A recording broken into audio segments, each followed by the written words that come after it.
هو تخصص دقيق، وبقينا بنسمعه كتير الفترة اللي حقيقي. فاتت، وكتير من الشباب بقى عاوز إيه، يقول لك إيه، أنا أول ما دخل سنة أو 2 بيقول لك أنا عاوز أبقى project manager. صح.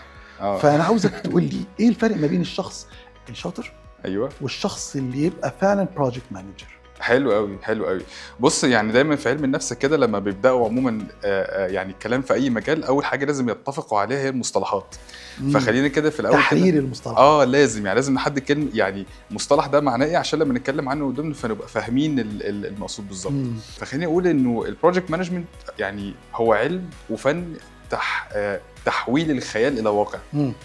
فانا لو عرفت اتخيل حاجه دلوقتي وعارف المفروض اعملها ازاي وشايف الصوره وشايف الطريق ويعني حط طبعا 100 خط تحت كلمه شايف الطريق هبقى قادر طبعا هبقى قادر اتحرك من نقطه الف لنقطه ب. اذا انا هنا كده عندي بروجكت مانجمنت فهو فن تحويل الخيال الى واقع.